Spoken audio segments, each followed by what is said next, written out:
dari berharapnya hati kepada kita. Allahumma aftah lana hikmataka ya Allah.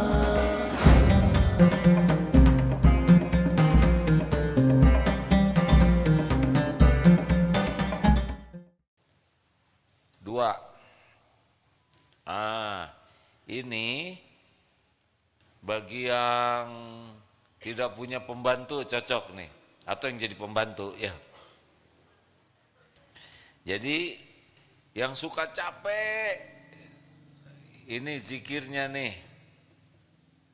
Ada yang suka capek, kan ada yang capek sekali ya.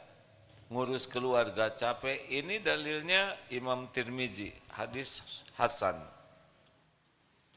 Jadi suatu saat terdengar Rasulullah memiliki hamba sahaya. Lalu Siti Fatimah datang dan meminta supaya diberi pembantu karena ngurus numbuk gandum dan sebagainya ini, ngurus anak ini lelah, capek. Lalu Rasulullah SAW malam itu datang, ada Ali bin Abi Thalib dengan istrinya Siti Fatimah yang sudah di tempat tidur. Ketika akan bangun sudah duduk. Lalu Rasulullah bersabda, ini terjemahnya ya, maukah kalian aku ajarkan sesuatu yang lebih baik dari yang kalian minta? Apabila kalian berbaring hendak tidur, bacalah takbir 34 kali, tasbih 30 kali, 33 kali, tahmid 33 kali. Sesungguhnya yang demikian itu lebih baik bagi kalian daripada seorang pembantu. Sejak malam itu Ali menuturkan, aku tidak pernah meninggalkan wirid yang diajarkan Rasulullah SAW. Nah, para ulama memberikan pendapatnya tentang hadis ini. Jadi, kalau orang sebelum tidur membaca zikir ini, takbir berapa kali? 34, tasbih 33, satu lagi apa? Tahmid, alhamdulillah 33.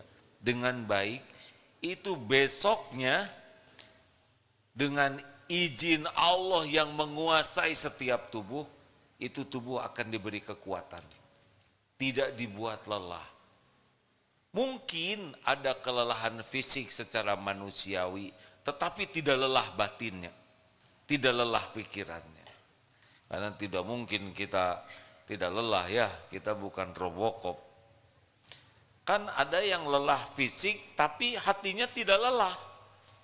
Ada yang badannya tidak lelah karena tapi hatinya lelah. Mana? Milih mending yang mana? Mending zikir ya. Ayo coba, tidak semua orang kuat zikir ini sebelum tidur. Serius ini. Ini paten sekali bagi orang yang ingin bangunnya segar, tahajudnya segar, kemudian semangat harinya segar, memiliki gairah untuk berbuat kebaikan, ngurus keluarga, ngurus anak, ngurus kerjaan. Malamnya coba zikir ini. Tapi ya seperti yang disampaikan tadi, jangan aduh seberapa Jadi yang dipikir tuh 34-nya, bukan zikirnya. Ada yang pakai counter tak. Janganlah. Allah memperhatikan zikir kita. Allahu Akbar, Allahu Akbar, Allahu Akbar, Allahu Akbar, Allahu Akbar. Sambil tafakuri Allah yang maha besar, penguasa langit dan bumi.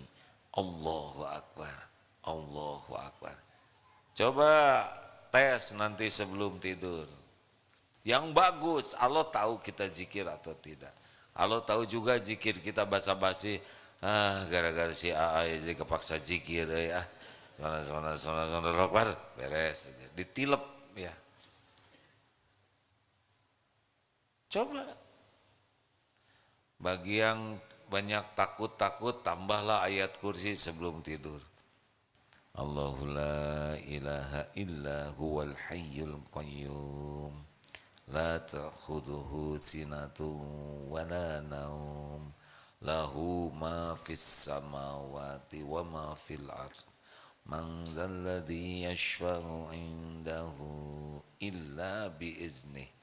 Ya'lamu ma baina aydihim wa ma khalfahum wa la yuhituna bi syai'in min 'ilmihi illa bima syaa' wasi'a kursiyyuhu as-samawati wal ard wa la ya'uduhu hifdzuhuma wa huwal 'aliyyul 'azim.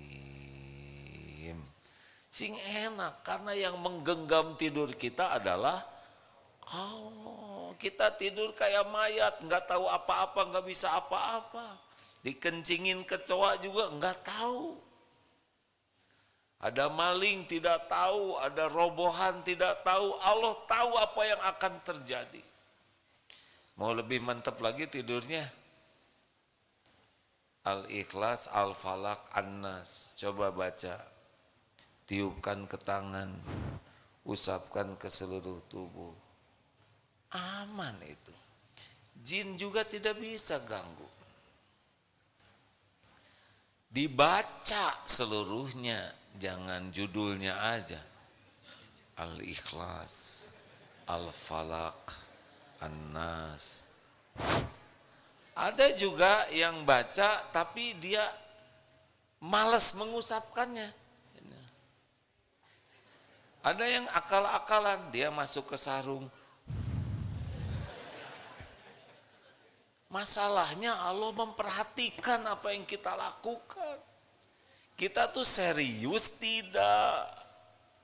Siapa yang bisa membuat tidur kita benar-benar tidur yang berkualitas? Hanya Allah. Mau makan obat tidur juga? Saya tuh suka susah tidur. Bagi yang susah tidur, mau gampang tidur, jangan lihat jam, jangan mikirin tidak bisa tidur. Terserah Allah mau dibikin tidur atau tidak, yang penting kita berdoa dan zikir.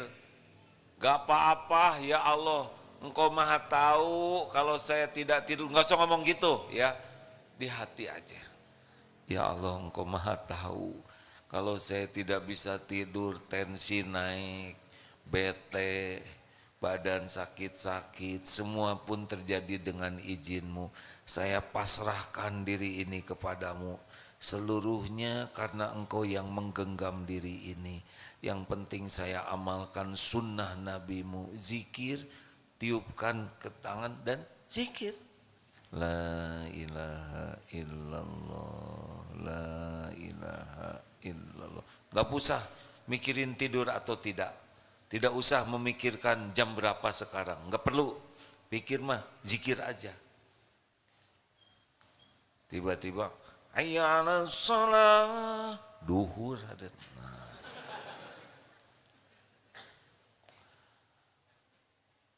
Udah diamalkan belum? Gimana kalau malam-malam ada hantu? Udah pernah lihat hantu belum? Belum. Ya udah. Bagaimana saudara tahu dia hantu sedang saudara belum lihat? Katanya gardeng suka ada yang nyerelek-nyerelek. Suruh aja sekalian ngunci pintu. Ya. Katanya di kamar mandi suka ada yang kecuplak-kecuplak. Ya suruh gosek WC. Takut, tinggal baca a'udzu billahi minasyaitonir rajim. Bacalah itu. Yang bagus, saya berlindung kepada Allah, a'udzu billahi minasyaitonir rajim, dari godaan setan yang dirajam, dilempar pakai panah api. Takut ya. Setan tahu kita lagi doa. Allah tahu kita lagi doa. Tapi doanya yang jangan a'udzubillahi minasyaitonirrajim. Ya tetap takut sama dia. yakin aja. Jin, setan, semuanya. Tapi nanti ada arwah gentayangan, tidak ada. Gentayangan gimana? Kalau itu arwahnya bikin dosa ya lagi babak belur di alam barzah. Boro-boro gentayangan. Lepas dari azab aja nggak bisa. Dah, nggak usah banyak ngarang, zikir aja. Setuju? Kalau tidur sunnahnya dimatikan lampunya. Nanti kalau gelap gimana? Ya nggak kelihatan berarti kan? Yang nakut-nakutin araraneh wae. Udahlah, pasrah aja lah. Nggak akan disia-siakan Allah. Semua makhluk itu ciptaan Allah. Semua makhluk takluk dalam kekuasaan Allah. Tidak bisa memberi mudarat tanpa izin Allah. Ini tidur, coba nanti amalkan. Coba, setan pasti tidak mau kita mengamalkannya. Ada aja, apakah lihat HP lah, dengar musik lah, mau apa, siapa tahu malam itu kita mati. Kalau kita zikir sampai tertidur, mudah-mudahan sepanjang tidur dianggap zikir. Kalaupun meninggal lagi tidur, mudah-mudahan tidurnya, meninggalnya seperti meninggal zikir. Dah. La ilaha illallah, la ilaha illallah. Karena la ilaha illallah itu tidak usah menggerakkan bibir ya. Kalau yang lain pakai gerak, subhanallah, alhamdulillah, Allahu akbar. Kalau la ilaha illallah, la ilaha illallah, la ilaha illallah. Enak kan? Sudah dimudahkan oleh Allah, dirancang oleh yang maha merancang. Man kana akhir kalamihi la ilaha illallah dakhalal jannah. Barang siapa yang akhir kalamnya la ilaha illallah masuk surga. Nah itu tidak bisa ngedadak. Wah mau mati nih, nggak bisa. Allah maha tahu kita sering zikir atau tidak. Nanti hadiahnya adalah ketika meninggal. Masih ingat burung beo yang meninggal? Masih ingat tidak?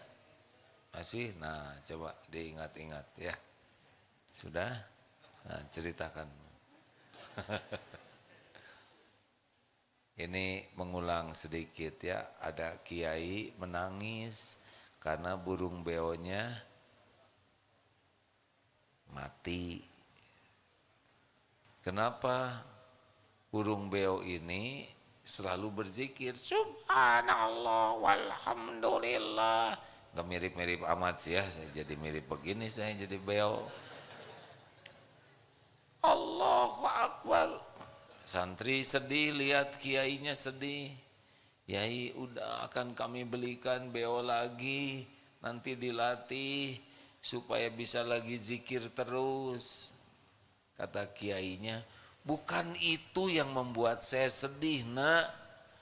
Ini beo pagi, siang, malam, subhanallah, walhamdulillah, wala ilaha illallah, wallahu akbar. Selalu menyebut nama Allah. Tapi pas mati digigit kucing,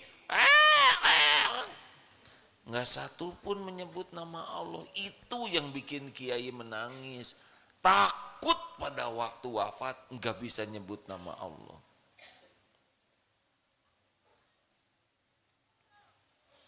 Mikir, tadinya mau beli beo ya.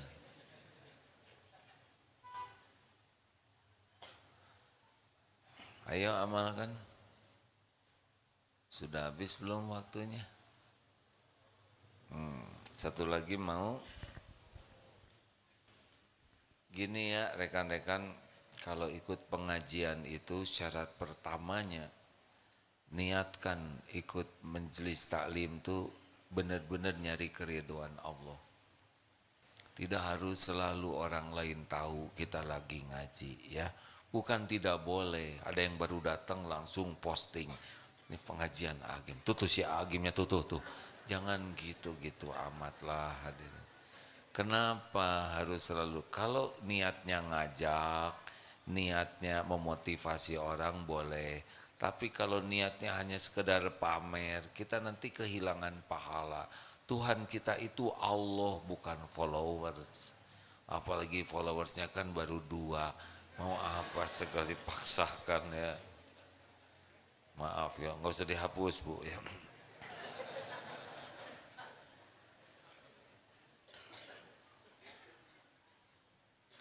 Dari Abdullah bin Busr radhiyallahu anhu bahwa ada seorang lelaki berkata, "Ya Rasulullah, wahai Rasul, sesungguhnya syariat Islam ini telah banyak bagiku." Jadi beliau sudah dapat ilmu banyak tentang syariat Islam. Maka beritahukan kepadaku suatu amalan yang bisa aku pegang selalu. Nah, para ulama yang saya dapatkan ilmunya, ini kenapa ada sahabat yang berkata begini, ini saya udah banyak dapat ilmu syariat Islam, beri saya satu amalan. Supaya apa? Apa nih maunya? Supaya dikurangi perintahnya, supaya ya udah kamu kurangin sholatnya karena kamu udah capek mikirin itu. Bukan, menurut sebagian ulama dari ilmu yang saya dapatkan, beliau ini merasa ingin mengamalkan ilmu yang banyak itu, tapi suka terhalang oleh malas, oleh lalai. Tahu tahajud tapi berat tahajud, tahu baca Quran tapi malas baca Quran, tahu ke masjid itu utama tapi malas melangkah ke masjid. Minta nih diberi amalan supaya bisa semangat mengamalkan ilmu yang ada. Ini cocok dengan kita, betul tidak? Mau tahu amalannya? Nanti tidak diamalkan lagi kan? Oh jangan suudon Ya. Senjata makan tuan. Lalu Rasulullah Shallallahu Alaihi Wasallam bersabda, "Qala la yazalul lisanuka ratban min dzikrillah." La yazalul lisanuka, jangan berhenti lisan ini dari menyebut nama Allah. Hendaklah lisan ini selalu basah menyebut nama Allah. Ternyata ini yang membuat kita syariatnya ditolong oleh Allah, bisa mudah dan semangat beramal. Jangan berhenti menyebut nama Allah. Jadi bergerak lisan ini ya. Kalau sholat, ada yang sholat naon eta tidak sah hadirin. Ada tuh yang sholatnya diam, senyum lagi, nggak nyambung pasti. Harus ada gerakan bibir. Bagaimana wanita berhalangan? Nah, kalau membaca Quran, tilawah Quran, bergerak bibirnya. Tapi kalau hanya melihat, itu melihat. Yang saya dapatkan ilmunya begitu. Doa, baca. Sholat, sebutkan. Tidak boleh Fatihah dalam hati, tidak baca Quran itu. Harus. Nah, termasuk zikir sesudah sholat.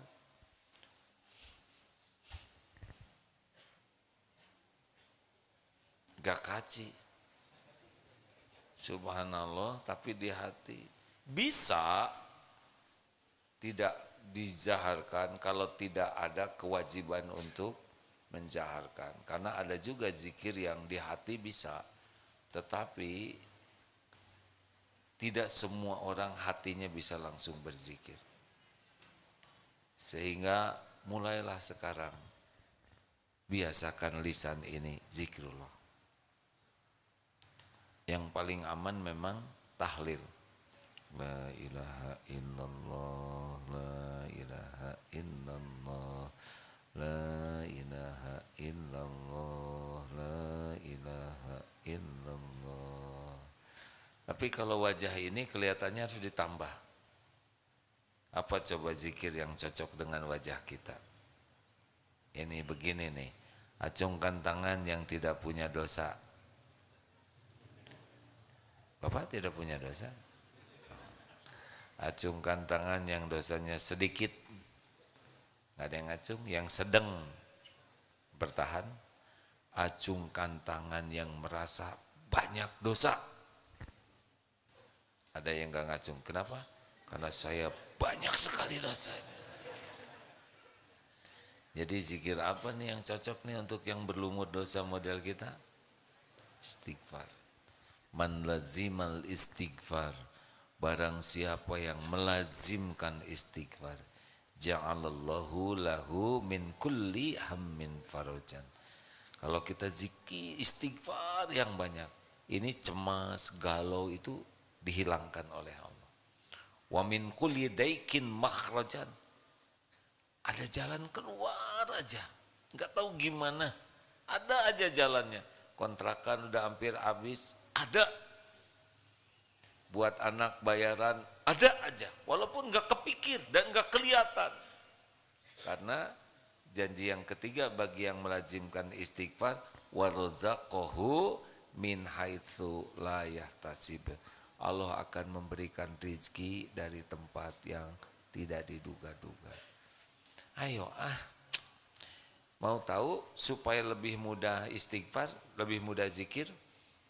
Ada berapa tingkatan lisan ini? 4.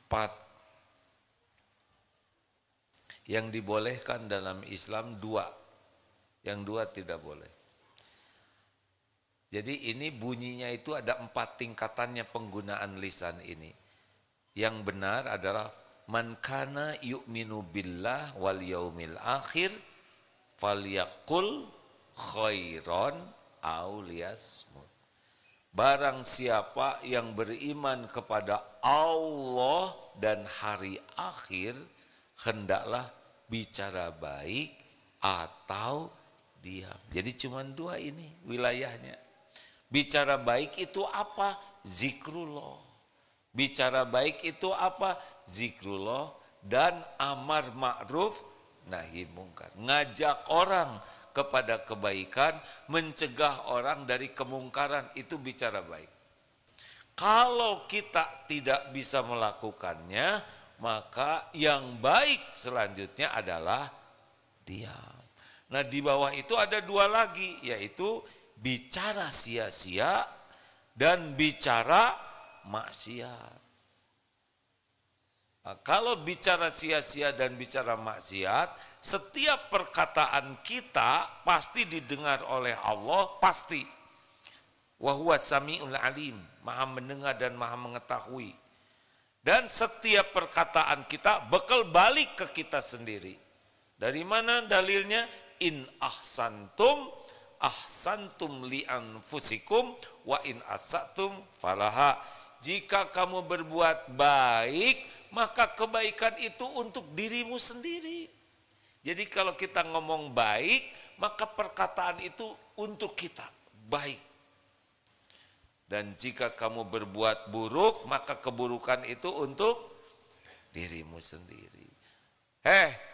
Monyet lu, maaf ya, bukan yang ini. Kita nyebut monyet, menyakiti tidak? Kata siapa? Kita kan lagi nyebut ke monyet ya. Jarang ngobrol dengan monyet lu ya kan. Sepatah kata yang kita ucapkan, orang lain mendengar atau tidak, Allah mendengarkan? Jawab. Tercatat tidak? Ada balasannya tidak? Ke siapa itu balasannya? Tidak ada yang lepas. Sepatah kata pun juga. Itu H dan M nempel. Ada yang khotib Jumat pernah ceramah begini, di mana ya perempuan yang cewek nakal itu? Tuh, nyebut tuh. Kemudian laki-laki itu ke sana, lalu berbuat dosa dengan perempuan itu. Mereka punya dosa. Yang nyebut tuh kebagian tidak? Kebagian. Udah gitu disebarkan oleh si tadi orang laki-laki yang kurang iman tadi. Sehingga orang-orang pada tahu tiap yang berbuat maksiat, dia dapat dosanya. Gara-gara tuh.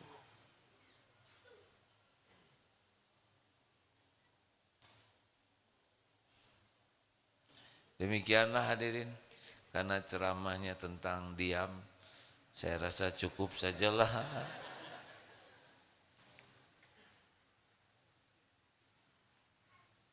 Saya kadang-kadang sadar ini perkataan sedang diperhatikan, didengar Allah dan dicatat. Kadang-kadang lupa. Para waliullah itu selalu sadar. Jadi bicaranya itu dipikir, dirasa-rasakan, diyakini Allah lah yang akan membalasnya.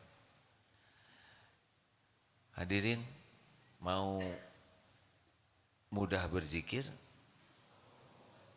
jauhi perkataan maksiat, kurangi sekuat tenaga perkataan sia-sia. Diam lebih baik.